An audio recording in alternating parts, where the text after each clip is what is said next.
Welcome to FESIG, the Free Energy Special Interest Group, where science meets spirituality in the quest for truth and knowledge to free humanity and transform this planet into a paradise. You're muted, Joey.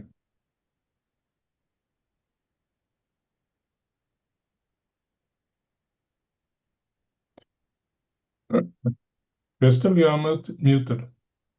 Okay. Hi, everyone. Welcome to FESIG's 139th meeting. Today is the 6th of August, and we've already just finished the first session. And this is the second session where we have our second speaker speaking.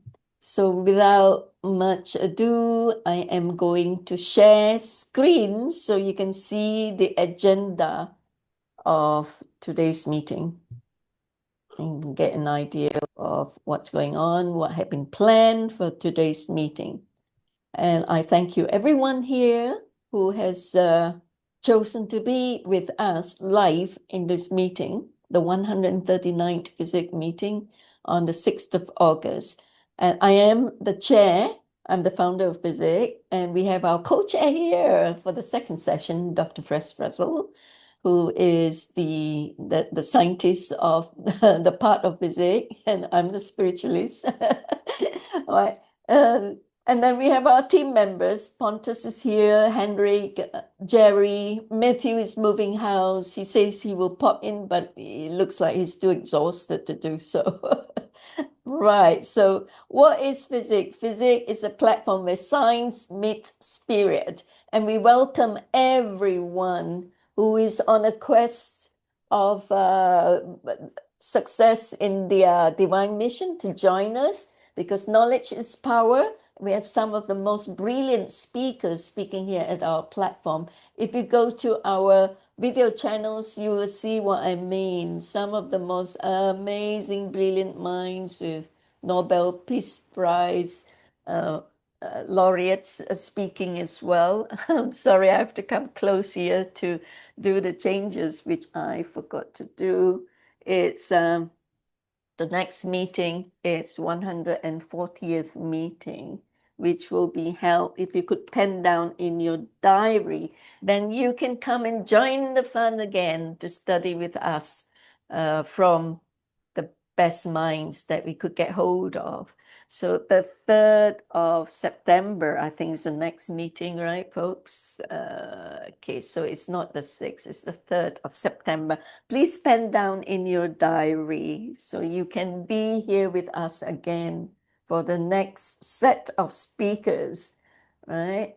Okay, so the first session we just completed, Darren Ball was speaking about the spiritual energy crisis, what it is, why it matters to the future of humanity, of Earth, and how you can play a part in solving it.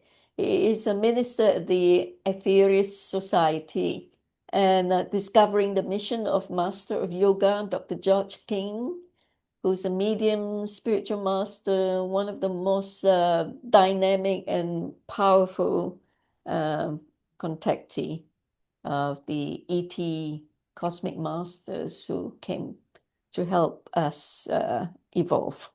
Right, so that is so good. And folks, I encourage you to, because in a couple of weeks' time, the video recording will be published at our YouTube channel. So dig in and learn a lot from them. Our second speaker is Rupert Douglas-Bate. He's the author of The Competition for Hope and is the founder of Global MapAid to facilitate his invention, the WellMapr, an AI system for groundwater detection and mapping designed to improve the accuracy of shallow well drilling and digging. Rupert presents Smarter WaterAid Spells Peace, and he's committed to the mission of better drinking water, irrigation, food supply, and conservation agriculture for small farmers in Ethiopia and other impoverished and parched arid lands in the planet. So put down in your diary the next meeting, 140th on the 3rd of September. Now, if you want to you have extras you want to pay forward, we very much welcome it because this will keep us going. Otherwise, our funds are running out because it comes from our own pockets for 9+ years now. And if you want to volunteer to help out with the work, because it's like a one-woman band here on the admin side of things, I really very much welcome that. Write to Crystal at truevisionofpeace.com. Our website is truevisionofpeace.com/FESIG.html. And subscribe to our video channels, YouTube, BitChute, Odyssey, and join us on Facebook. Follow our Facebook as well in order to know what's going on and who will be speaking when. And then join our Telegram group to interact with the other members, to form study groups, because once you learned and amass so much knowledge, you want to be able to put it into practice. Right. I want to say this, okay? Some of you who had signed in and with the join us button in our website, you are expecting a newsletter, as I've been doing that for years and years. And I ran out of funds and I can't do any subscription anymore. So I'm afraid you will have to look out on our sites to see who is coming to speak. And I usually put this link, invitation to join meeting link. Like you see, Darren here has been featured because he's our first speaker with Dr. George King's prayer power visuals, and then Rupert, our second speaker, is featured as well with his bio and what he's going to talk about. And then there are reports of the last meetings as well. Some of the amazing speakers are featured in the reports. And if you want to see the published videos, just click on them and it shows, okay? And then there's YouTube channel and all that. I have to do this every video because there are new people and it's all standalone, all right, our videos. So this is our website. It's all announced here on the website, as you can see. So please make it a habit to go to our website before the weekend before the first Wednesday of the month, so you can then decide whether you want to join us in the meeting or not, if any of the topics interest you. Okay. Thank you so much. So now I would like to introduce our illumined speaker. Rupert Douglas-Bate is a humanitarian aid worker who specializes in leading innovation teams to develop smart aid, mostly in the water sector. Today, he leads an AI development team while also coaching executive AI talent. He was born and grew up in the Middle East and has worked in MENA, MENA, Eastern Europe, and other places. He and his wife, Natalie Hudred, who's present here now, share a love of the outdoors, in the grandparent business. Following a Thomson Reuters Foundation Fellowship at Stanford University, Rupert founded in 2003, Rupert founded Global MapAid in the UK and USA, dedicating approximately 50% of his time as an unpaid volunteer. Don't we all do that, Rupert? Well, MapAid focuses on challenges in disaster prevention or development through needs-based mapping, which improves cost savings and collaboration among decision makers.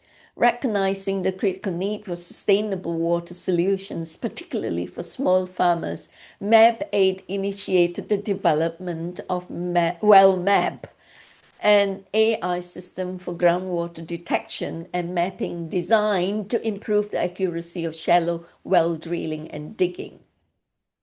Right. It is immense, the application with the data here. Anyway, Rupert is also the owner of Fine Foods, Rupert Douglas Fine Foods. Rupert has set up and project managed this small marketing business, distributing great quality organic and gourmet food to over 1,000 customers. He's author of the book about sustainable job creation called The Competition for Hope. Over to you now, Rupert. Thank you so much for gracing our platform. Thank you. Thank you very much, Crystal. So for that introduction. And Crystal's absolutely correct. I'm a humanitarian aid worker, and I have been running my food business, although that's now going into the background, and I'm focusing more and more on Global MapAid, which is the NGO that Crystal said I founded in 2004 after a fellowship at Stanford University. So what I'd like to do now is just share the screen. Hopefully that everybody might be able to see the screen. And my Yes. question to the audience is, can everybody see the first slide here that I've got? Yes. Yes. Lovely. Okay. So I'm going to speak a little bit to the slides, and I'm also going to speak from ideas relating to the slide and to background information as well. And I grew up in the Middle East, and in the Middle East, water is gold. It just is everything. If you have water, you have life. And when you turn on a tap, what comes out is gold. And of course, in North America, and well, not in all of North America, but in many parts of North America and many parts of Europe, probably most of Europe, when you turn on the tap, it's just water coming out. It doesn't mean very much. It's just like the air we breathe, or I don't know, the food we eat. It's just there. But it takes on a huge significance in Middle Eastern countries and dryland countries, and in countries where there's rain-fed agriculture and possibly increasingly climate change is messing up the rainfall patterns. So if you can imagine what a bomb disposal expert does for a moment, I know I'm not going off topic here, but a traditional bomb disposal expert has a bomb in front of them, and that bomb really consists of three things, if you like, a traditional bomb. It consists of a detonator, an explosive, and oxygen. And so if you want to decommission the bomb and neutralize it, you have to remove at least one of those three things, either the detonator or the explosive or the oxygen. So, and then you no longer have a bomb. And I want to use this as a metaphor for a system that I see repeating itself time and time again on our planet. And that system is a lot of young men in the population, a very large demographic of young men. And secondly, a very, very high levels of unemployment of the young men in particular, but not just young men. And then thirdly, a small group of violently radicalized people, usually mostly men, but not always. And so there you have a metaphor for a bomb, because the detonator is this small group of radicalized older people. The explosive, if you like, is the large group of young men, and the oxygen is the unemployment. Now, as humanitarians, we want, theoretically, if we want to reduce that possibility for young men to be led up the wrong way by violently radicalized older men. And incidentally, these radical older men will normally have a rallying flag, right? It could be football. It could be your tribe, their tribe. It could be class. It could be it could be just some form of prejudice.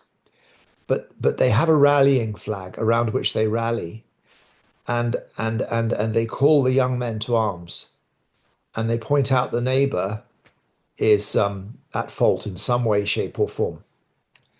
And so you saw that classically after World War One.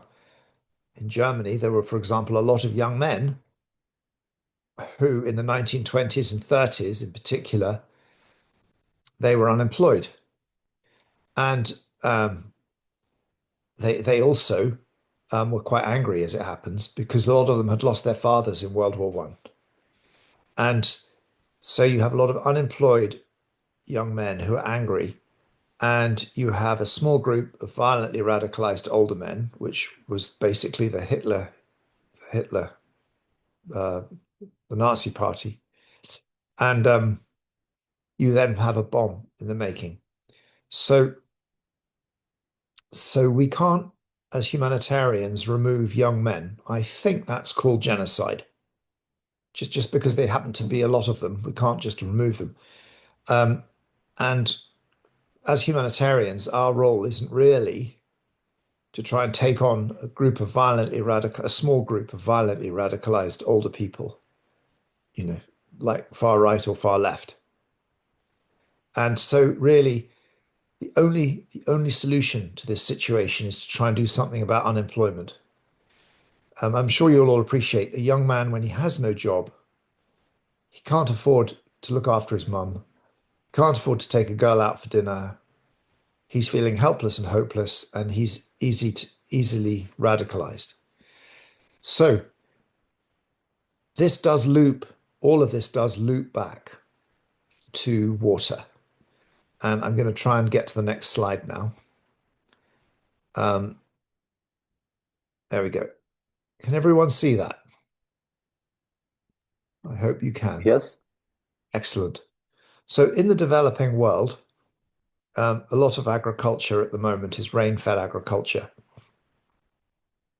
And across the developing world, the majority of farmers are small farmers, right? There are about 2.5 billion of them. I mean, when I say 2.5 billion small farmers, what exactly I mean is there are 2.5 billion people involved in small farming. So on a small farm, the leader you might classify as the farmer, and his family, they too are farming, but they are working on small holdings together as a team. And when I say a small farm, I'm talking about something along the lines of 0.5 hectare or 1 hectare. So it's just a small holding. And in sub-Saharan Africa, which is an area that I'm interested in, and in particular East Africa, and in particular narrowing it down to Ethiopia, you have a lot of rain-fed agriculture. So what's been happening, unfortunately, in the last 80 years, since the end of World War II, is the seas have become poisoned. And forgive me if you already know this, but this poisoning of the seas has reduced the capacity of the seas to absorb carbon dioxide and emit oxygen by a factor of 50%. So in a pristine condition, the seas are capable of processing 70% of global carbon dioxide emissions and 70% of oxygen emissions back into the atmosphere. But because the human race have been poisoning the seas over the last 80 years, and this is a United Nations estimate, 80% of all water that goes into the seas, 80% of all watery waste, right? That is waste from agriculture, from domestic sewage, and from industry. 80% of that water waste from those three sources across the whole planet goes into the seas untreated, right?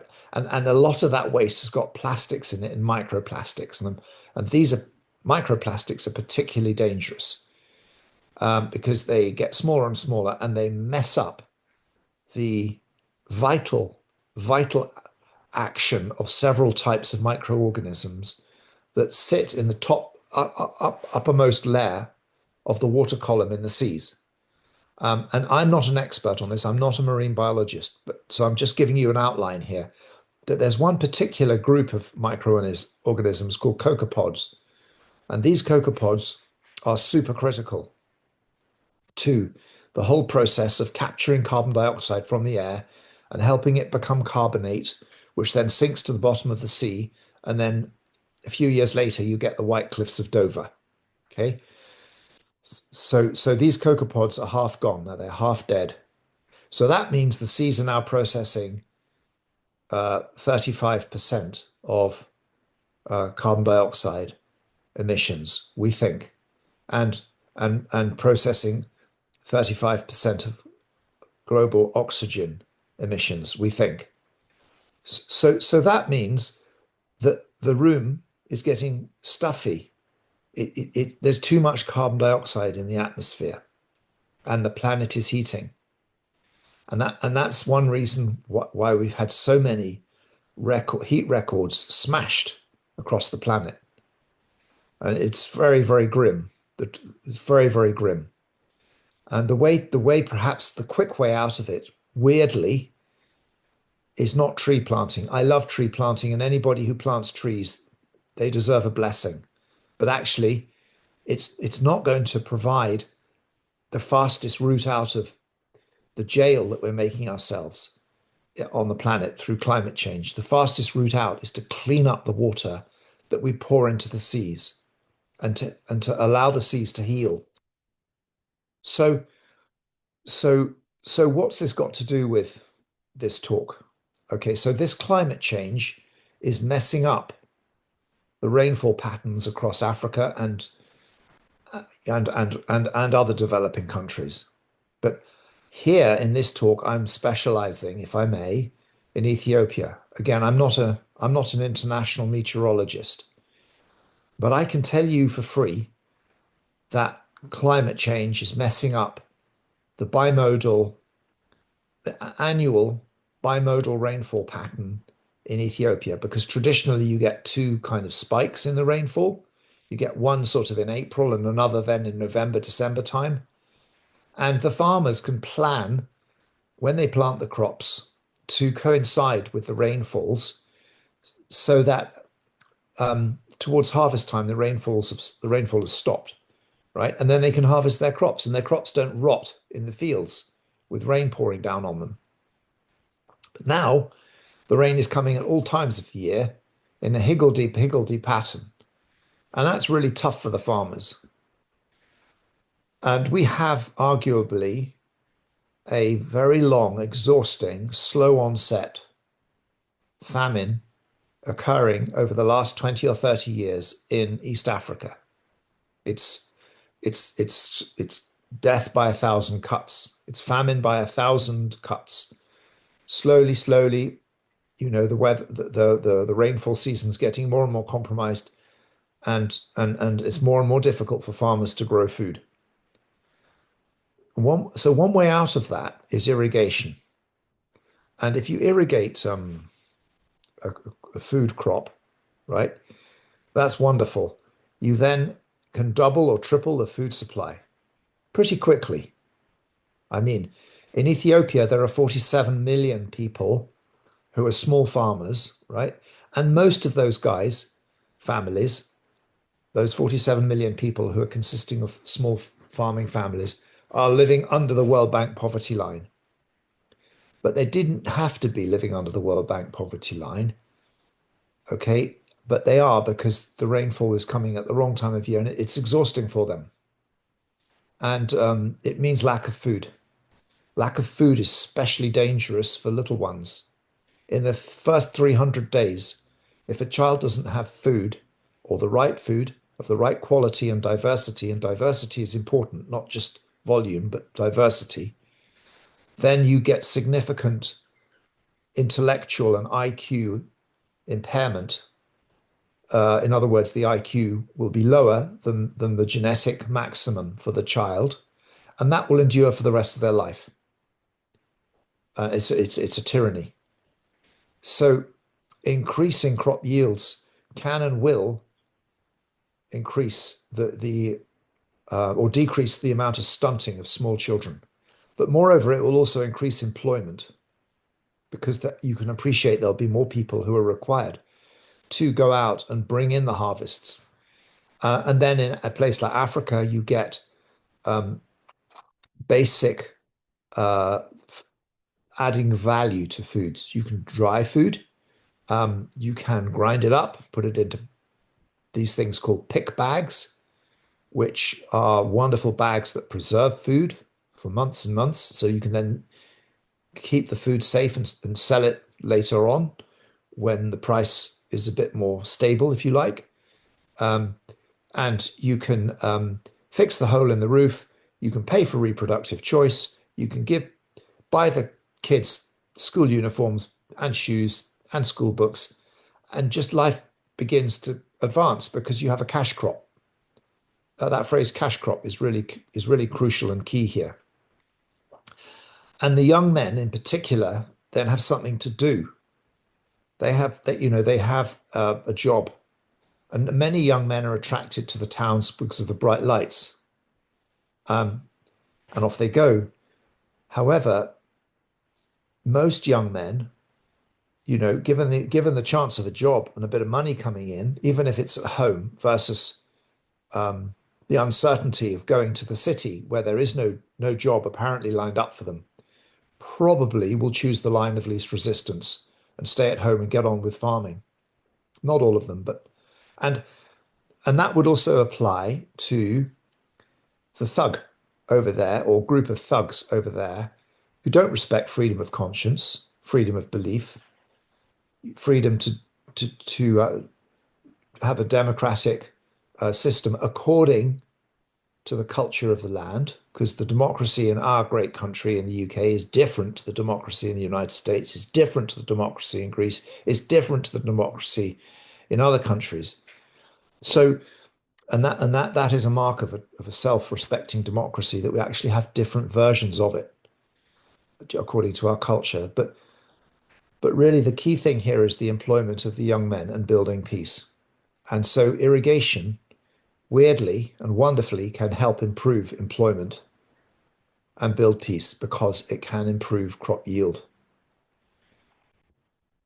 So across the world, there are 620 million youth currently who are not in education, employment, or training. And for reasons that I've mentioned already, this is dangerous. And in the developing world, Ethiopia is an example, we have 27% youth unemployment, and that's in lockstep with 20% undernourishment at a national scale. So Natalie and I have been to Ethiopia many times, and over there you walk down a street and everybody looks perfectly normal. They do look shorter in height, but otherwise they look normal. So what's happened is that poverty and malnutrition has become normalized. And actually, anxiety has become normalized. The anxiety of not knowing where breakfast is coming from for the 5 members of the family, and let alone lunch or dinner. And so they carry a very normal disposition, and you can talk with an Ethiopian and they will be delightful. They've mastered the art of resilience, and they've mastered the art of courage when they haven't got food in their tummies. I can guarantee you, if there was no food coming in to our supermarkets in Aldi or Waitrose or wherever we go, Marks and Spencer's, within 3 days we would have rioting in our great country, because we are so used to having as much food as we need when we need it. And the same goes for the water. But in Ethiopia, it takes an awful lot to get the population to become agitated, because, as I said, it's normalized the situation they've got there.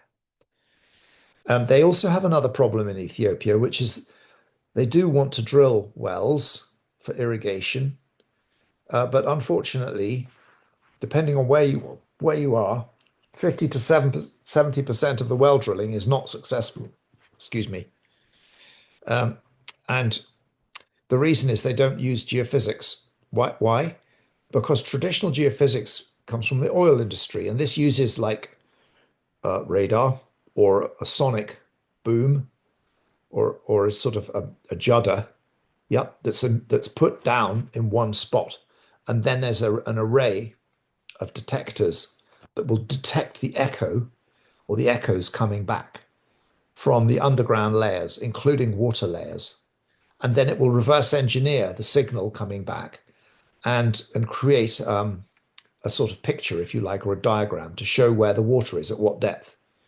But that's a very expensive process to put together. And the oil industry has, for them it's cheap, but you'll appreciate for a country like Ethiopia, it is very expensive. So they don't do it. So they use just educated guesswork. That's why they have quite high levels of failure. And the failure in the lowland areas where water is deeper is higher than in the highland areas. So in the lowland areas, it's tending to be about 70%. And in the lowland areas, it's more like 50%. Which, of course, 50% failure means 50% success. 70% failure means 30% success, obviously. So I was working in Ethiopia in 2011. I ran 2 mining companies over there, and I was in charge of rednecks. And, these are tough guys. And I promise you, I didn't take any, and I didn't give any. And I was fair with these guys, and I loved them. And I made it my mission to look after them. And they sometimes used to get into the difficult scraps and situations. But in the evenings, I did go occasionally with a beer with those guys. But in the evenings, I decided to set up a team, and we went and made a map of microcredit for Addis Ababa, because at that time, I thought microcredit would be a wonderful method of getting people out of poverty. And if we could only have a microcredit of Addis, we may be able to show like a heat map of where microcredit was underrepresented across the town or city and overrepresented. And then that heat map could then inform aid agencies and donors and NGOs about where to put microcredit schemes. So I showed this to a lot of people in Ethiopia, a lot of people in Addis, including the agricultural community, including the Ministry of Agriculture. And when I got to those guys at the Ministry of Agriculture, they're very polite. They said, do you understand that here in our country, 80% of employment is farming? So microcredit's great, but what we really need in farming, especially small farming, is a mapping that can understand groundwater. Because if we can understand groundwater and make it cheaper to drill, and make it more cost affordable for small farmers to take a small loan, then we're beginning to solve for food poverty. We're beginning to solve for peace, for reasons that we've just been thinking about. So I said, I said to this gentleman at the Ministry of Agriculture, I said, thank you, sir. This is your country. I am just your honored guest. We will do exactly what you've asked. So at that time, we stopped making maps of microcredit for Addis Ababa. And we began to focus solely on trying to make a mapping system that could help invigorate irrigation and small-scale irrigation across Ethiopia. So Ethiopia has got between 60 to 120,000 square kilometers of shallow irrigable land for small farmers. Nobody knows the exact square kilometerage, but that's what the literature says. So that's fascinating. And then we also have discovered that 94% is not irrigated. So there's a huge potential. And when I say shallow irrigation, what I'm talking about is water that is at or closer than 35 or 30 meters under the ground, because that is the depth that is cost beneficial for small farmers to have shallow wells with a hand pump. And the hand pump is easy to maintain and easy to use by the farmer themselves, the male or the female farmer themselves. Plus, the drilling of the shallow well is like although it's a once in a lifetime opportunity for a small farmer, it's a matter of $2,500, which probably is too much for a small farmer to afford, but they could certainly contribute to that cost if an NGO came along and helped them do that. And that's what many NGOs do. And they can contribute to it through we call sweat equity. That means literally the NGO will engage with the farmer and allow them to do some preliminary work, maybe to clear an area, maybe to carry cement bags, maybe to help make the apron, which is a disc, a concrete disc with a little wall. And then in the center of the disc, the actual wellhead is placed. So when the water comes out, it falls onto the concrete apron, and it then is channeled away to a tomato patch, so that it doesn't become a mud mess at the well. So it's really engaging with the small farmers and to help them create their own shallow well. And you'll see there 60 to 120,000 square kilometers of land is potentially irrigable using shallow wells. So we thought eventually, how can we do this? And we went through various gymnastics, if you like, aid agency gymnastics, to try and work out how could we make mapping that would help encourage groundwater and help a better understanding occur about groundwater and depth to groundwater. And initially we thought maybe we should just map where existing schemes are happening for shallow wells, and then use that as a guidance system for where maybe more of the same could be copied. And in 2016, MapAid, my NGO, got a grant from the British Space Agency, and we got this grant, and we went to Ethiopia and we did a study, and we managed to capture some local partners and bring them on board to help us think through about how we could make maps that could inspire irrigation and also have give everybody a better understanding of shallow groundwater and indeed groundwater per se, where it's happening. And then, so that happened in 2016, and I put in various bids, or MapAid put in various bids after 2016. None of them did the trick. In 2019, though, we went back out to Africa, and we were with one of our partners, our main partner there, which is called the University of Arbaminch Water Technology Institute. And they're wonderful people. And we made their acquaintance in 2016, and we signed a memorandum of understanding with them, which means, let's try and do something creative. It's not a legal understanding, it's a quasi-legal understanding, but it's a wonderful way of just, breaking the ice. And I received, by chance, through the email, a message from the International Association for the Advancement of Artificial Intelligence.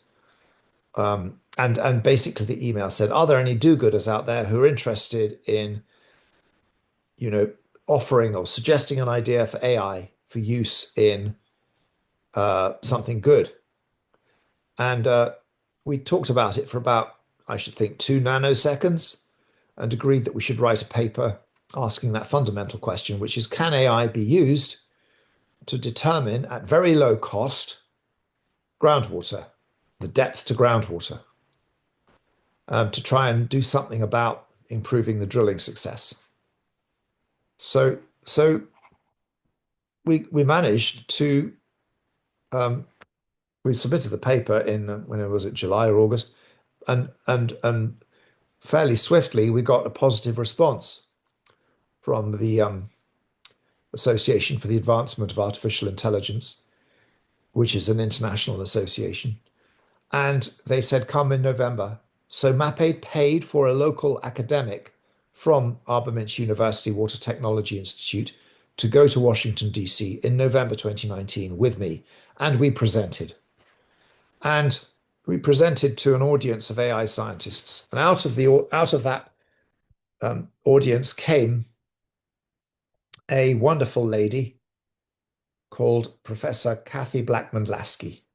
So this lady has spent 30 years at George Mason University in Washington, D.C. as a very highly esteemed computer scientist and latterly artificial intelligence specialist.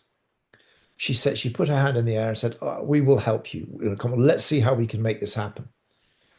And so in January 2020, just before COVID, or a year before COVID really kicked off, we started, and she managed to get funding for a PhD student. We got a brilliant Chinese PhD called Miss Wanru Li. And these two ladies are highly, highly intelligent. And so they really are the intellectual firepower, really, behind what happens next. And well, before I move on to what happens next, this gentleman is Archbishop Desmond Tutu. And he's somebody who is now obviously with Jesus. And we love him. We don't worship him, but we love him. When he was with us on this planet, he was our friend, and he became our patron. So that was a lovely thing. And here you see some of the rationale behind MapAid, which you can read. And I would say that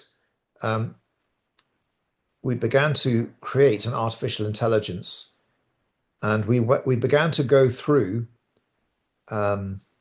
different models, because AI runs on probabilities, and there are different algorithms that are already in existence which solve approximately the same problems, but in slightly different ways. But one common denominator, it seems to me, and bear in mind, I'm not an AI scientist. I'm just a humanitarian aid worker with a degree in irrigation engineering and a degree in agriculture. So I'm not a trained AI scientist. But it seems to me that these AI systems all run on probability. And so we spent a lot of time talking about probability. And we came to the conclusion that the thing we should be trying to understand the probability of is static water level. That is to say, the depth to groundwater when the well has been stationary and no one's been pumping for a day. It could be half a day, but the point is that it's stable, it's static.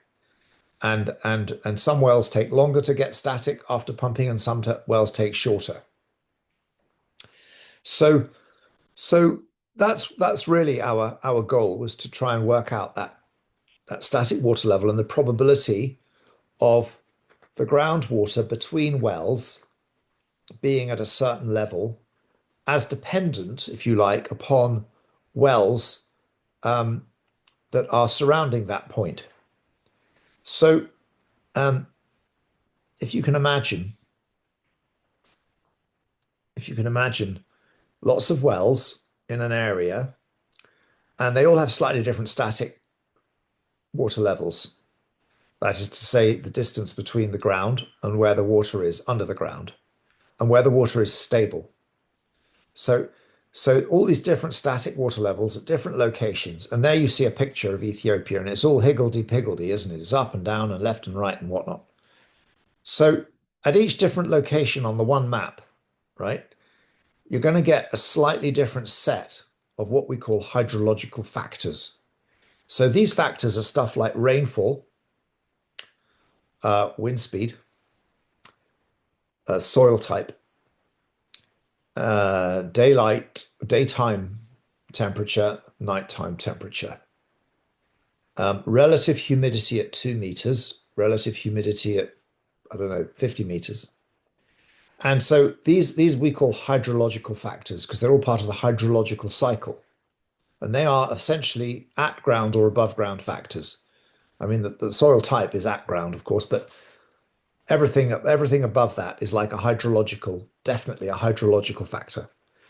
So each of these hydrological factors will have an influence on what is going on at the static water level at a particular well location. And so it's working out that influence for each of these factors that is crucial. And so this is really fascinating. So we went through 5 or 6 models, and eventually we found one model which was called the gradient boosting model or algorithm. And along the way, we met with Arbaminch University Water Technology Institute, and who are our local partners. And of course, George Mason University were with us. But along the way, we also made friends with the Czech Geological Survey. So the Czech Geological Survey is based in Prague, in that wonderful city of angels trying to break out of the architecture. If you ever want to go to a wonderful city for a weekend, I could not recommend Prague more highly, because there literally are angels in the architecture bursting through. So anyhow, the Czechs said in about 2022, they said, hang on, we've noticed what you're doing, that you're trying to make this mapping system for detection of groundwater and groundwater levels. You know, could we join in? And also, can we give you some funding maybe? And we said, we'd love you to. Bring it on. So we've been working since then with the Czechs, and they've been very helpful. They've given us a bit of funding and encouragement, which is wonderful. And also recently, in the last year or so, we've begun to look at underground factors. I have a suspicion that some of you here would have been wondering, they're looking at above ground factors and at ground factors. What about what's going on under the ground? And you're right, because under the ground, you get this thing called lithology. So if you have a lump of rock, right, lithology is the science of what that rock is all about, especially in terms of that we're interested in, which is, can that rock transmit water? If so, how fast? So that's lithology in a nutshell. And I'm not a geologist. I keep saying that, but it's true. And then you have another thing called lineaments. And you have to state your definition of lineaments, I have discovered. Lineaments are what is going on under the ground in terms of cracks, great big shear zones, great big underground cracks. And these cracks can go on for kilometers under the ground. And they can either be where the land has separated, right? Or it has crunched and come tight together and compressed. And so these are called lineaments. And when the ground underneath has cracked open and separated, you might not see it on the surface, like it's underground. And because on the surface, it's all fallen in, but underground, you've got a very straight underground river. So that straight underground river can convey water from one catchment to another catchment under the ground, under mountains even. And then sometimes you get perpendicular cracks occurring. And then, so the water goes along and then it turns sharp left or sharp right. And so also underground, you get aquifers. Aquifers can be like, if you can imagine in your mind's eye, a coffee cup, like full of sand. You pour coffee or water into it and it fills up, you know? And so it's an aquifer that's contained by an impervious layer underground. Equally, you can get aquifers where the water is underneath an impervious layer and the temperature of the earth underneath is hot. And so you get buildup of steam and you get pressure. So when, for example, you get a drill cutting through, the water shoots up and it's called artesian pressure, and you get an artesian well. And the water shoots up because it's got the pressure down there in the confined aquifer. So there's all this stuff going on. You can't see it because it's under the ground. So, but the Czechs are really clever guys, and they use remote imagery to look at what's going on from images, and they can then maybe deduce or help begin to deduce what's going on under the ground. So they're working on that in the background, and hopefully within a year maybe or sooner they will have created a model. And the beautiful thing will be when the two models come together. So we've tried to call the overarching system WellMapr, right? As a catch-all phrase for what we're doing here. So the goal will be eventually to have a map on a mobile phone, like this mobile phone here, which will mean that your Ethiopian hydrogeologists who's trying to advise an NGO or the government or somebody about where to drill and not to drill can have the system on their phone, and it's a low-cost system for them. So the map will be on an app, and they'll be able to look at the map, be able to understand where to drill and where not to drill. Now, it's very, very important that these people who use the WellMapr system on the mobile app are all trained. So we're going to train them.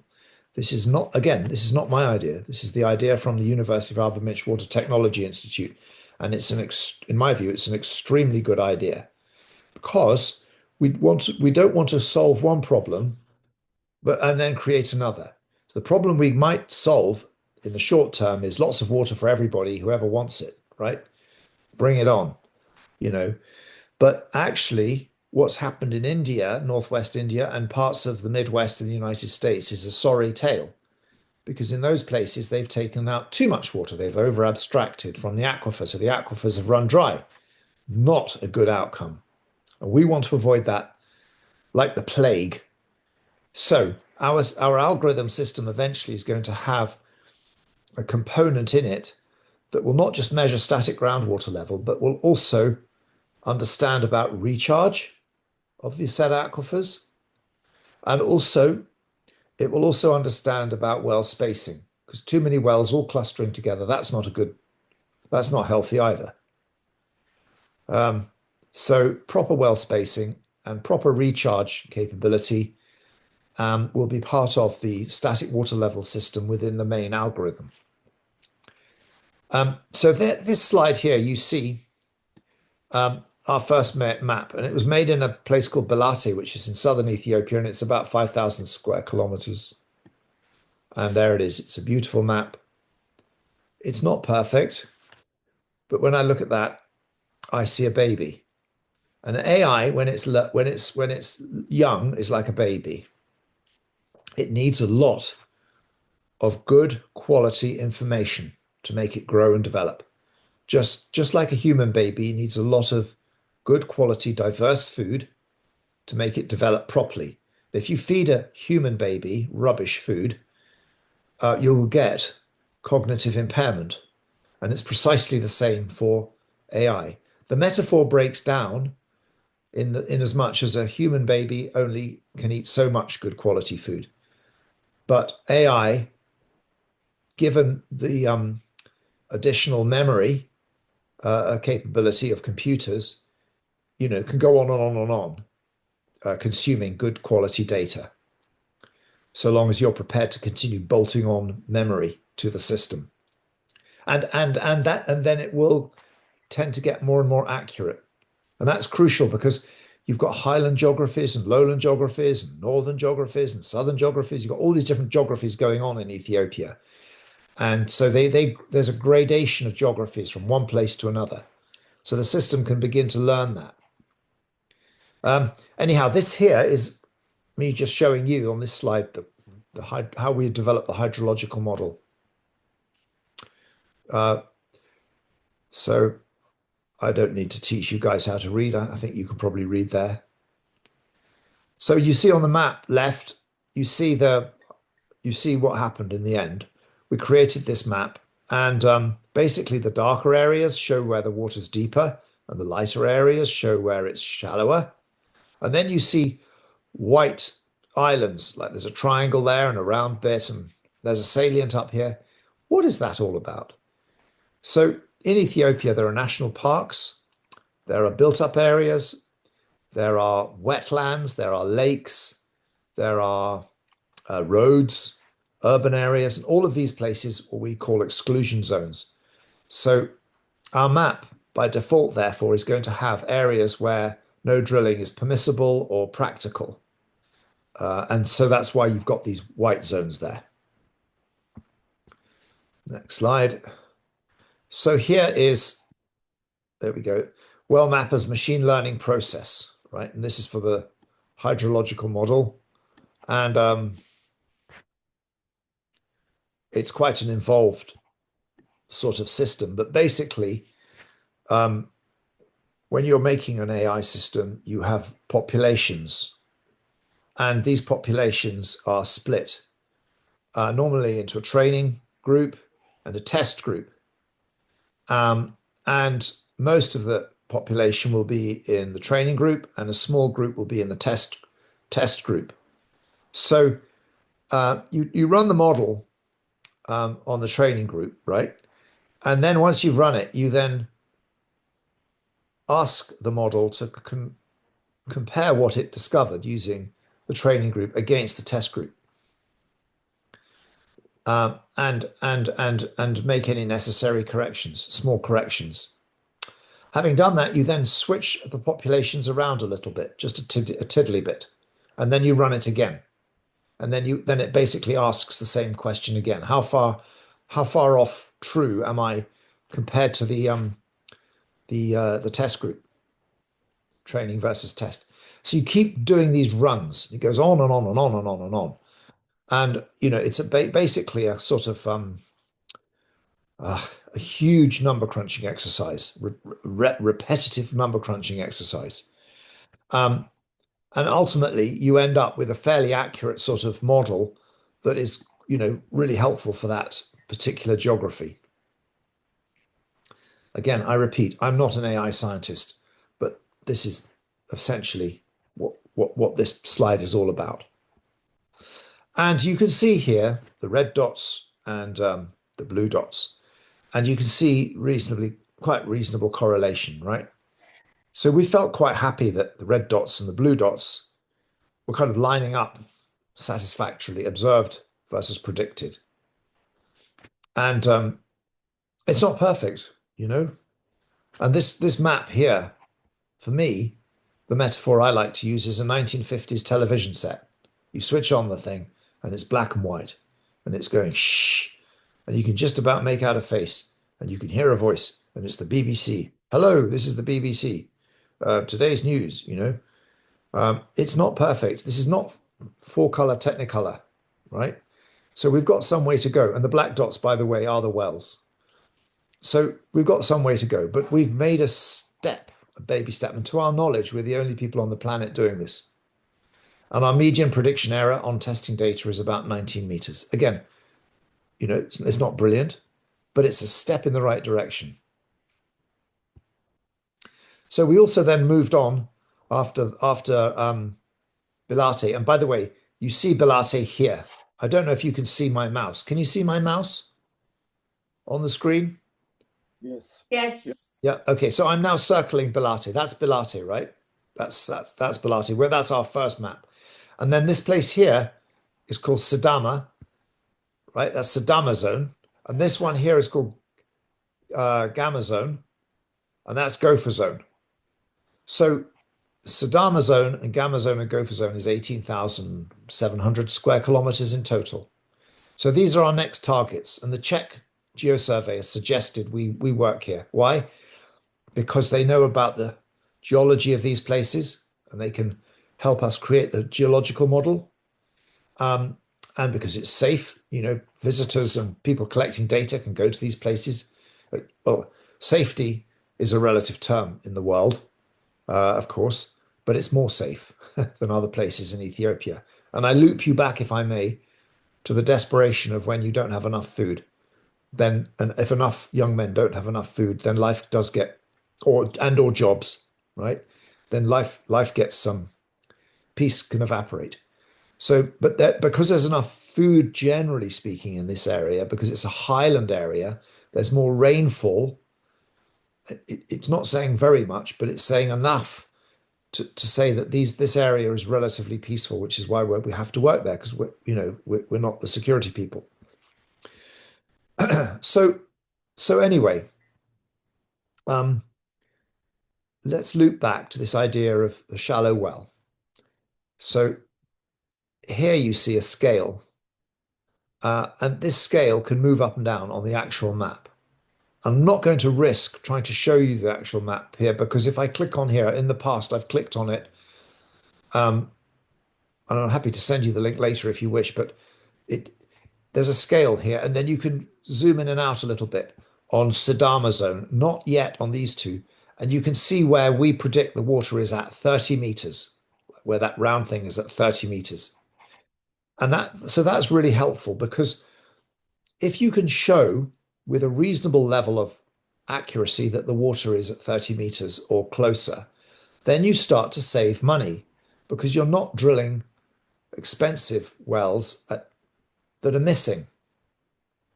And what happens then is a beautiful thing, because you've used that, you can use the money you've saved on very expensive well drilling for what we call conservation agriculture. And conservation agriculture is another beautiful way of conserving moisture when it does fall from the sky.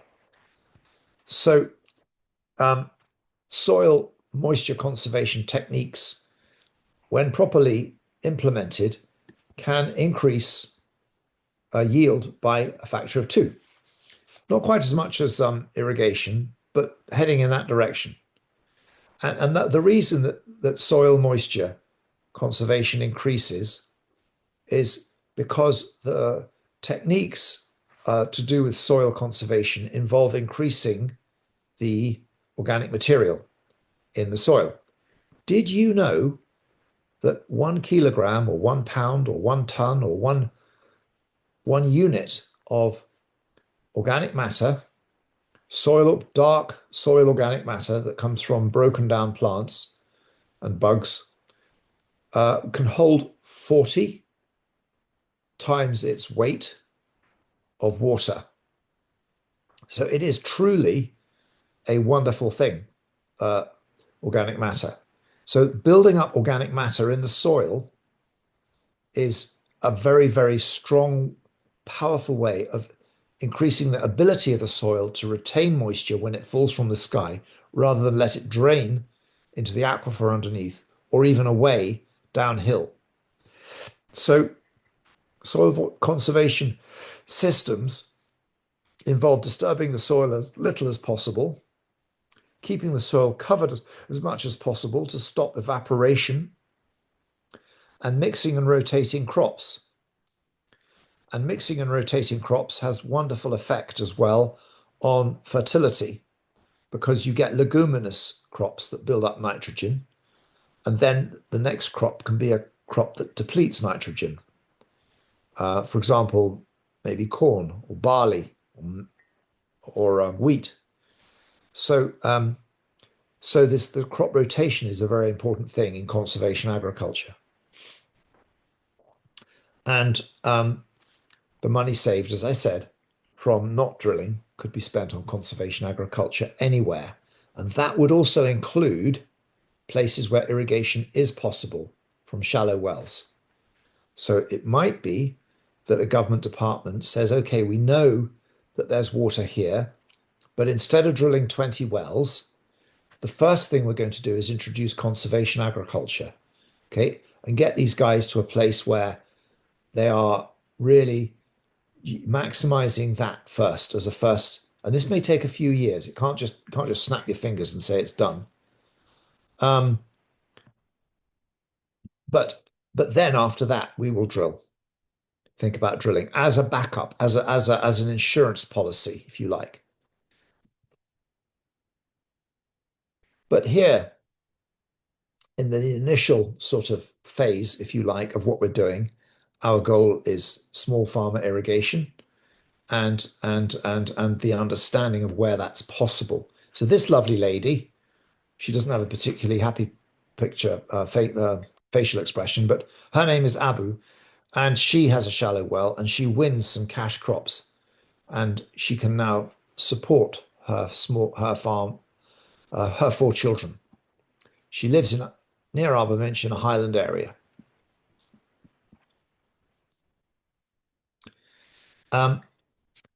So I've mentioned here already why we're doing this. We've got a project here going, and we've been working closely with the University of Arbaminch to develop our WellMapr prototype. And I've shown you various maps, those 2 maps earlier of the WellMapr prototype.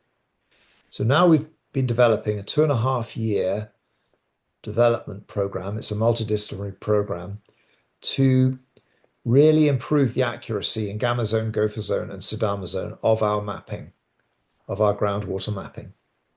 And we want to do this hand in hand with local people, especially the University of Arbaminch. And they are our esteemed local partners. We want to take George Mason University with us, and of course, our good friends at the Czech Geological Survey. Here's a picture of a pump, a hand pump. It's locally made, and it supplies Abu with the water she needs. And here we are inspecting it.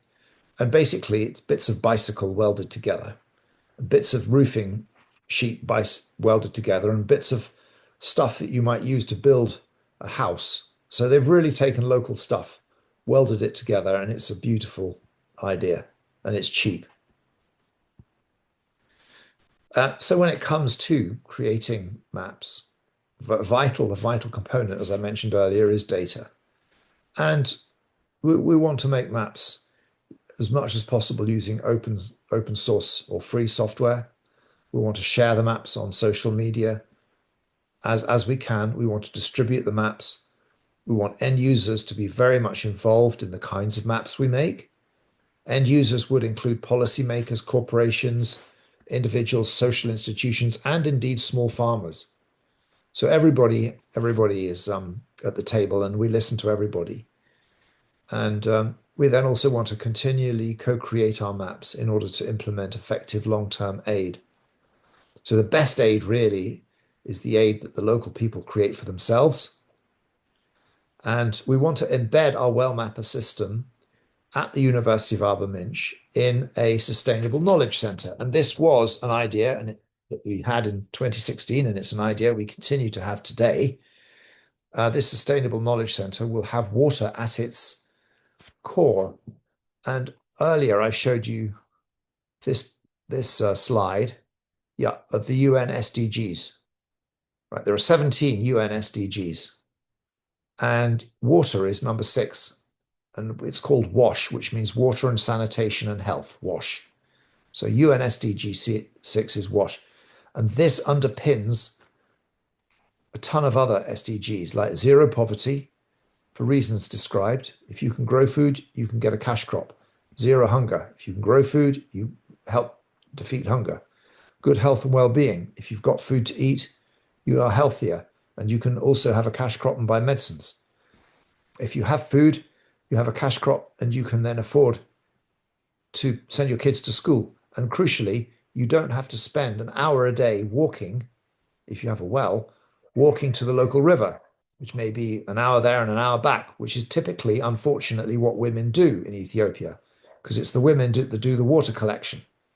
So these ladies, they set off in the morning and they have an hour there, they get there, they fill up their plastic containers with water, and then they have an hour to walk back. And so that time is burned.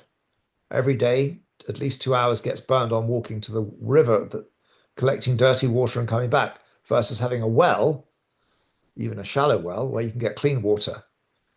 And, you don't spend 2 hours a day walking. So that time can be freed up for leisure. It can be freed up for going through the homework with the kids and probably learning something as well from the kids. And it can also be time spent for going to the market, taking food to the market, the excess food to the market and selling it. So all of this speaks to gender equality, because when a woman goes to the market, sells the food at the family farm, guess who gets to put the money in her back pocket? It's the woman. And that's pretty important, because unfortunately in Africa, a lot of men drink the farm profit in beer. So there are even good husbanding classes in Africa. And, you know, the Lord knows we need good husbanding everywhere, and good spousing. So that's that. And then decent work and economic. Well, that's another one that this underpins. Industry and innovation. Once you start producing an excess of crops, you can begin to think about light industry to process the crops, tin them, dry them, bag them up, put labels on them, put them into jars, etc. Climate action. So I mentioned that you can triple the food supply, right? So what happens underground is that when you're tripling the biomass above ground by a factor of 2 or 3, the root ball mass underneath the ground is also tripling by 2 or 3. That means that you're sequestering carbon under the ground. That has to be a good thing for climate action. And taken to scale across 2.5 billion farmers, every little bit counts.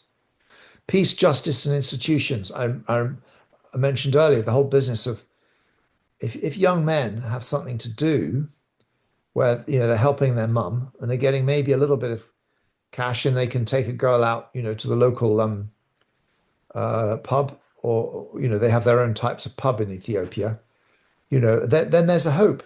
There's, you know, you're reducing hopelessness and helplessness. You're reducing unemployment. So that does speak to peace. So that's why WASH underpins 9 other SDGs. So here is a photograph, or a slide of photographs of some of our volunteers. We come from all over the shop, England, Turkey, and different ethnicities, because some of us are British, but we have different ethnicities. So Americans are here too. We've got Turkish, we've got Ethiopian, obviously. At one point we had a Greek guy, but working in Brazil, I seem to remember. So it's quite a large group of different people. And we're always open to anyone who wants to volunteer. So at one stage, we did a quick... Rupert, yeah. I'm afraid I have to rush you a bit, because you've Okay, been I'm going speaking to for stop. 1.5 hours. Yeah. Okay, You okay, I'm going carry to on. stop. I'm stopping Yeah. now. Thank you so much. Okay. We're done. Yeah. Thank you. That's our plan for rolling out. We want we need 2.5 million to keep going. I mean, as you know, I could talk for 4 days on this subject. Thank you, FESIG. Yeah, done. Oh, thank you so much, Rupert. I didn't mean to interrupt and rush you, because it's really late where our Swedish brothers are in Sweden. It's almost 11 o'clock. I'm sorry, guys. It's all right. In the US, it's fine, because it's still early in the day, right? Not even evening yet. And then we have our Brits here as well. Darren's still here. Darren, you've been here many hours. Thank you, Darren. Anyway. Thank you so much. I once went to a talk given by Jim Irvin. He was an astronaut, and he became a follower of Jesus. And he said, it's more important that God should walk on the earth than man on the moon. And this guy Irvin, like, had been to the moon. I don't know if he'd actually stepped on the moon. Possibly he had, but I can't remember. But he'd certainly been up there and looked at the moon, and he'd looked at the earth, and those were his words. And I kind of agree with that, you know. We're in a mess, folks. We've got to do something. It's a mess. I don't know. I can't say with conviction that Irvin had been to the moon or whatever. Everybody says a big hoo-ha about the moon landing is being faked in Hollywood studio somewhere. Anyway, that was a superb presentation. You had all of us enthralled, listening quietly. Oh. So I need to pass the microphone over to our co-chair, Dr. Fresfrezel, who has seen your video on YouTube before some time ago. No. Go on then, Fres. Sorry, may I just be very cheeky here? And I apologize for cheeky, but I'm a fan of Google Gemini, right? Okay, and I'm just there. So according to Google Gemini, Irvin did walk on the moon. Anyway, as part of the 15 mission. But take it or leave it. We have freedom of conscience here. So Sure. I do believe it. But I mean, it's, as I say, freedom of conscience, freedom of belief, non-violent freedom of belief and conscience. Well,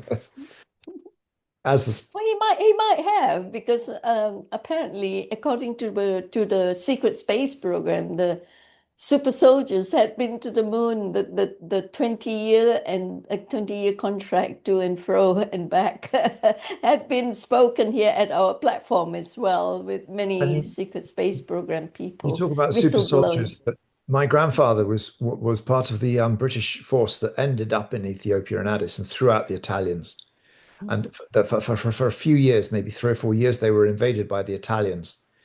And I would sit at his feet and listen to him talk about those days. And then I'd listen to my other uh, grandparent, actually my grandmother on my father's side, and she would talk about having to visit Belsen. So, the concentration camps and the extermination of 6 million Jews, it did happen. And I, because my grandma didn't tell me a lie, she wasn't a liar. It did happen. And my other grandfather, he did go to Ethiopia. He didn't tell me a lie. It did. So this whole business of, I think, of first-hand evidence is very crucial. First-hand evidence, I was there and I saw something with my eyes. So the question then is this person who's giving me their story, are they credible? Do I believe them because they genuinely saw what they saw? So that to me is something that we, is I would say is important to think. Well, I need to think about first and foremost before I tell anyone else to think about. Well, before I pass over the microphone to our co-chair, I just want to introduce your lovely, charming other half, Natalie. Natalie, there you go. Have you got something to say before we pass the Q&As over to Fres?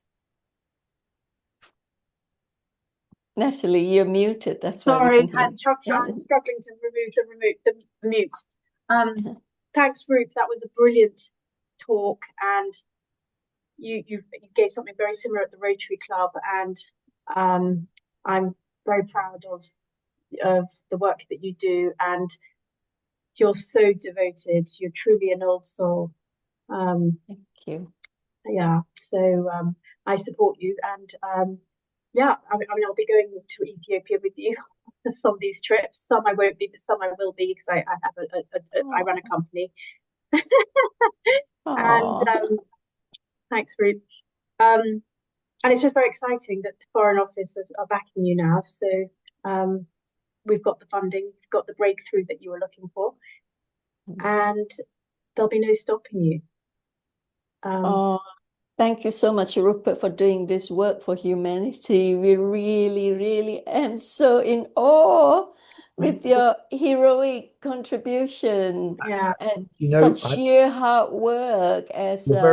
Crystal, you're very, very sweet. And I thank you for that. But I can look you in the eye and I could say, I put my hand on my heart and say, I wouldn't be doing this work if it wasn't for Jesus. I love Jesus very much. And I believe that the writers of the Gospels had first-hand evidence of Jesus. So the next question is, were those guys, out of their mind, or did they really write down what they saw? And again, everybody has to take it or leave it. It's entirely it's an open choice. It's free will to believe whether they really were. But from what I have learned about Jesus and about the wonderful things that he did, raising the dead, healing the dumb, helping the blind to see and the deaf to hear. And in Africa, I go to church sometimes. I remember going to one church in Addis, and in the church next door, someone went in blind and came out seeing. The power of Jesus is very, very, very, very strong. And when he said, I and my Father are one, that's a feeling that I have, is very strong. And so I would be, when I was 21, I was offered a job at Merrill Lynch right? And I turned it down Oh, um, wow.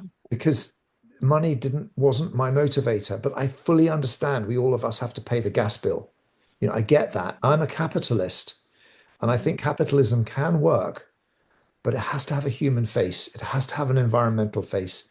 It has to allow freedom of belief, freedom of choice, for all of us to examine according to our own consciences and come to our own decisions about, why we're here, what on earth we're doing, where we've come from, and where we're heading.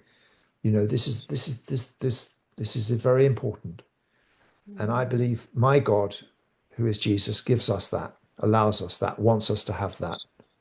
Absolutely. Here. Over to you, Fres, co-chair. Well, thank you so very much. And Rupert, thank you. I ran into your information probably back around 2022, and it was like, this guy's got it. This is a really good program. And to see it grow and start to filter out and get into larger and larger areas where we can get more farmland and stuff going is super. A couple of questions. I was glad to know what your depth was, because there gets to be economic problems if you get more than we call it 100 feet, or about 90 meters, 30 meters down. You end up with the lifting of the water, the weight of it gets too expensive for most areas, and this is all great.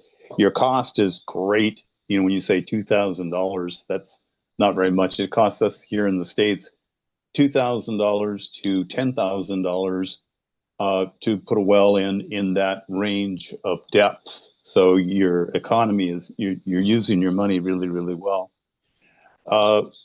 Question: in areas that I've run into here in the United States where they're barren land, it's alkali flats, and there's, quote, no water. Yeah. They found out that there was water shallow. It wasn't very far down, but the environment was so awful that you couldn't stick around long enough really to get a good tap of it. And it was very alkaline. And so you had a problem with those trace elements building up on the surface when they worked. So in an area that started out with fairly good crops, ended up adding more to the alkali problem. And I really had no idea what this is the area. I've never seen really a good picture of Ethiopia, so I don't know what I'm looking. You've hit the nail on the head. In Ethiopia, 30% of the water is potable. I should have mentioned that, Fraz. And this is an issue. And the water that's not potable, and there are two reasons. One is natural, so you might get selenium or arsenic or some other natural mineral occurring, alkalinity or even acidity occurring. So that's one problem. But then in the 1960s and 70s, humans put chemicals to try and get rid of the bugs and increase crop yields, etc. And these are now leached down to some of the aquifers. And so here's the thing. We also know that the exclusion zones have got to incorporate this kind of information. And therefore, we do need a testing process of water. The minute it's, the first lot of water that's come out, we need to test it before anyone drinks any of it. Exactly. The systems that we run here, some of them are close to saltwater bodies, and we have saltwater intrusion, which means that the aquifer isn't pushing enough force for us to remove water close to those bodies. And so you end up moving more salt water into a potable water aquifer because of sand. And and real quickly, go into another one and get it back to Crystal. Seismic activity. And after seeing your picture, I went, oh, okay, now I'm understanding the seismic things, because it's a plus and a minus. The seismic activities underground sometimes allow these underground water aquifers to link together, and you can move and get vast quantities, especially if there's voids formed. due Yes. to volcanic action or something. You'll have Sure. this big cavern, all of a sudden it's got a place to store water in Yes. it. And it might not have been 20 minutes ago, but after a quake or something, it now Yes. has it because it Yes. has a place to go. Yes. It has pluses and minuses. What do you see? And that's all I'm leading up to the question. What do you see in the future as we change the hydraulic pressure underground in relationship to the geological things with the increase of seismic? If the crack formed instantly, and it won't, I'll tell you that right, it won't happen instantly from one side to the other, you would have a waterway that would be salt water in the waterway, but fresh on each side, being an absolute boom for economy and trade through that area. But this won't happen for maybe millions of years. But in the interim, you could have changes that will change the quality of the water. And I think that's what we're kind of moving to, is mapping out for the future these changes so that we can see the pluses and minuses as they happen. And it'll be both ways. So I'll let you go on that. And when you finish, Crystal will take over. Thank you so much. Yeah, yesterday I was talking with a friend who designs games, like video games and for online, lots of people playing games. And we had just an idea. Well, one day there could be a system where somebody could put on the goggles and fly underground, and they could see these things going on underground and get a feel for it, and then try and ask the AI, well, if we put boreholes here and not here, or if we did that, or what's the likely outcome? This is the sky's the limit, really. So you're right, but it's very complicated. Right. Pontus has got something to share. Go on then, Pontus. You want to share screen on, you're saying in the chat that there is a very efficient way to pump water and cheap to build. A quick one. In the chat, you have a link to a YouTube channel, and you have also you share it then. You share it very quickly for everyone to see. Nobody's going to look at chat when we publish this video. They can't see chat.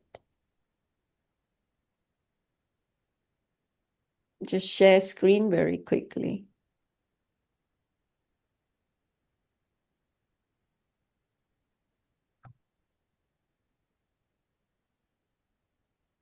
You have a problem sharing screen? Yeah, it takes time, fortunately. Okay, you stop sharing, then I'll share for you. Well, just a moment now.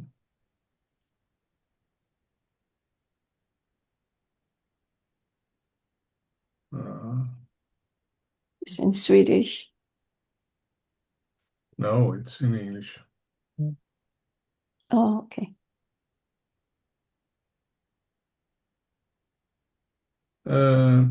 Look at the Vailikos Milkovic channel, and if you look at his water pump, it's very simple, like this one, and it uses a pendulum. You can pump a lot of water with just very little force, and it's cheap to build. For Ethiopian area, this would be a very good solution to pump water almost for free or with very little manpower. Thank you. Very good. Yeah, you can save chat here, Rupert, by hovering your mouse over the. I took a screenshot of that. Yeah, cool. If you hover your mouse, everyone, if you want to save chat here, because there are some valuable information and like chats, a conversation, you hover your mouse over the three dots on the far right, and it gives you a pull-down menu as to whether you want to save it. So you just click on save chat, and that's it. You got it in your computer to look at later on. Yeah. Thank you, Pontus. Is there anything else you want to share, Pontus? No, thank you. That's it, right? Okay. Yeah. Anybody else wants to ask a question? Ask Rupert. It's Q&A session now. Fresh start the ball rolling. If anyone has a question later and they want to send it via you, Crystal, I'm very happy to try and answer it. Oh, thank you. Darren, you have something to ask Rupert. Darren's looking a bit sleepy now. It's been here for hours. I was going to say, Rupert, it's really brilliant. I love, I didn't know a lot of this information. It was very educational for me. I just wondered, so what ideas do you guys have for speeding up the validation of the model that you've got? I mean, apart from digging a hole and seeing whether there's water there.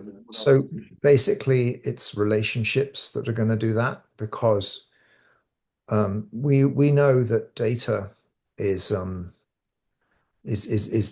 really the key driver for much of this, and quality data.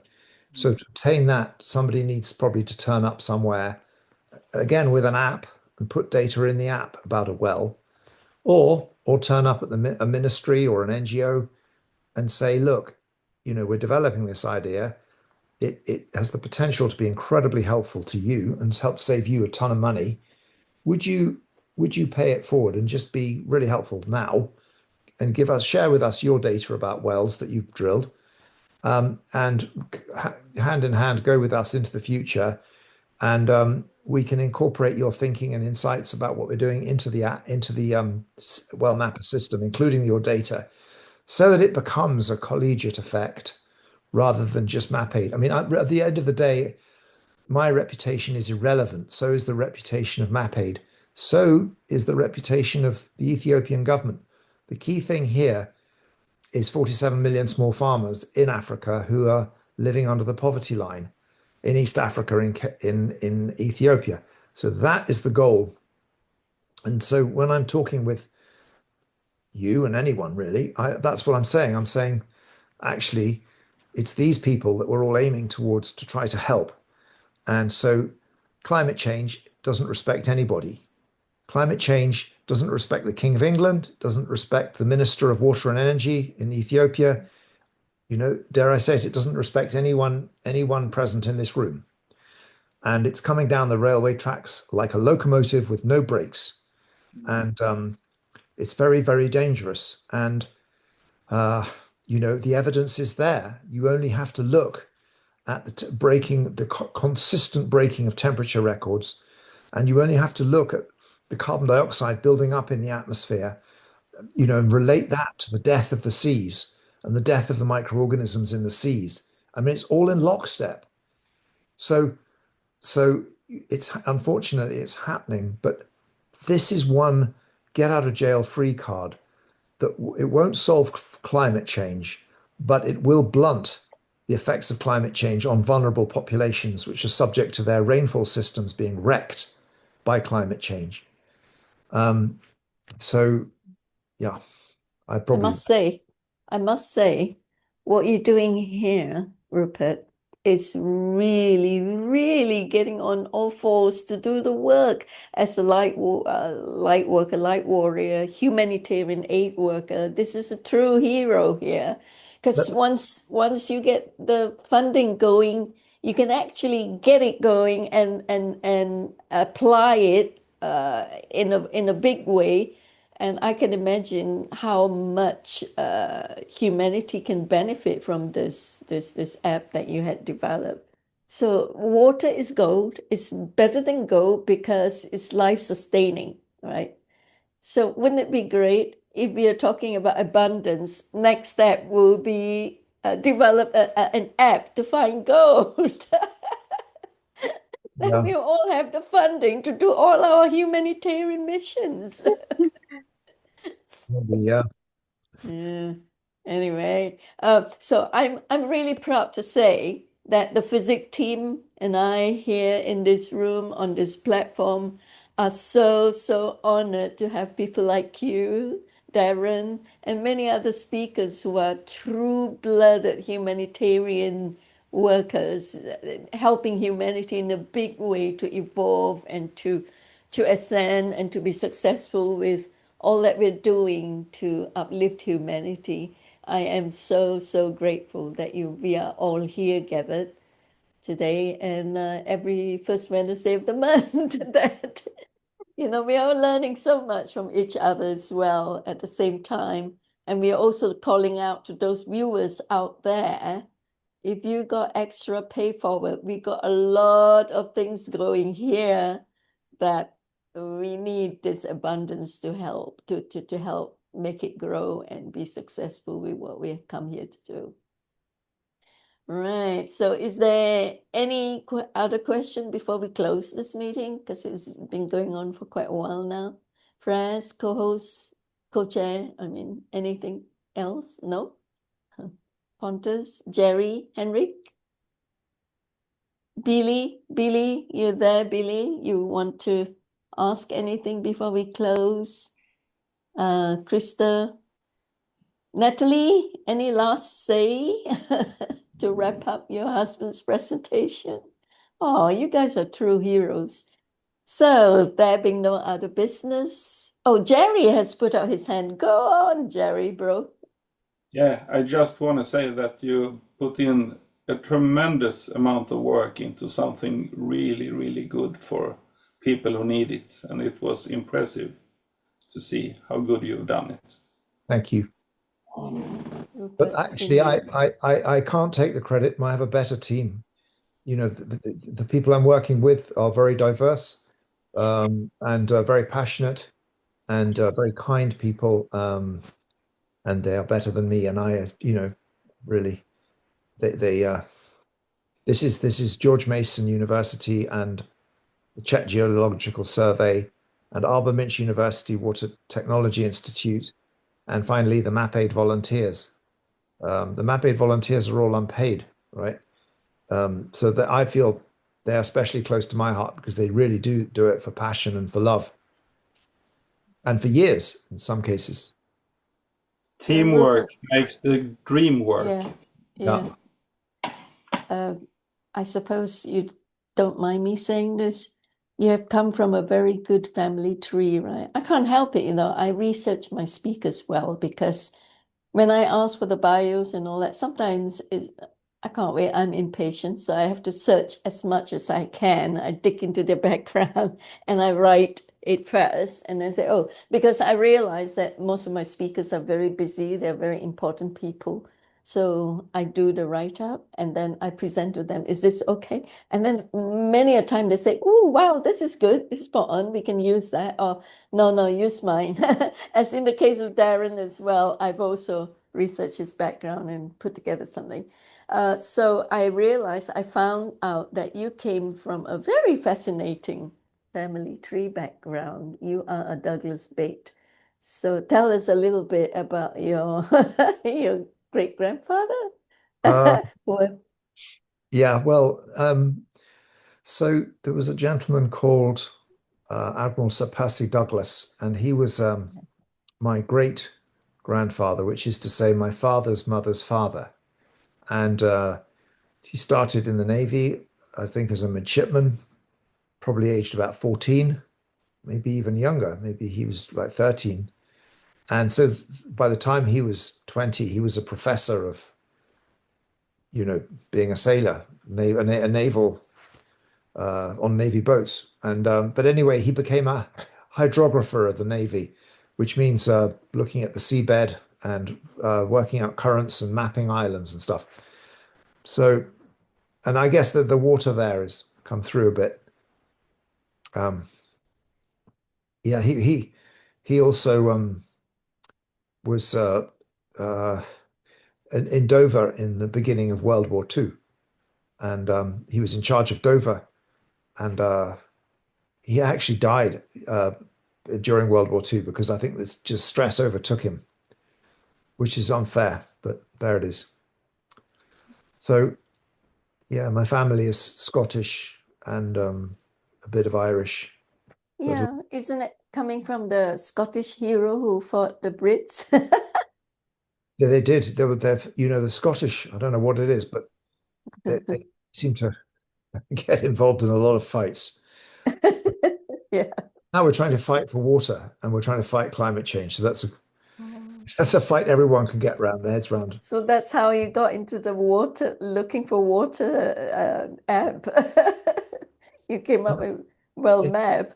In a way, keeping the waterways clean. I mean, here in England, in Britain, we're going through a crisis in our water industry in England, and a lot of the rivers, most of the rivers are contaminated because industry is putting and agriculture and domestic sewage treatment people are putting rubbish into this. So, we have a fight on our hands to try and clean up the rivers. The best way I can think of handling this is not to push water uphill. What do I mean? If you live near water, oftentimes your town or your village or your city has a prestige from the water. Like Henley-on-Thames, it has a prestige, or the London has prestige from the River Thames. But if you're a tourist from another country and you go to that town, or from another region and you go to that town and you smell the water and it's bad, or you see rubbish floating past, some of the most disgusting rubbish floating past, or somebody tells you don't swim because there's E. coli in there and you'll get ill, that cannot be good for the profits of all the businesses near the water. That's true. And it's trying to get the message across to those people who are making money from tourism that's associated with the river, because the river makes the town, the river makes the seaboard, the river, getting through to them that they will increase their profit if they clean up the water, because more tourists will want to come. That is a key message. And of course, I mentioned earlier, the seas are now half dead because humanity's killed them by putting rubbish into the rivers, which then gets into the seas. I must thank Natalie for attending, being a regular at our FESIG meetings. Thank you so much for bringing your heroic husband to talk. Thank you, Natalie. Yeah, we indeed a wonderful physics sister. And thank you, Darren, for speaking as first speaker. I am so pleased that we managed to get this going for the 139th FESIG meeting. And Henrik, have you got any last say? Henrik, did I forget to ask you if you need to ask any question? All right. So there being no other business now, folks, this 139th FESIG meeting is now adjourned to the 140th meeting on the 3rd of September. Thank you. Come back again and join us, folks. Thank you. Bye. Bye for now. You can stop recording now.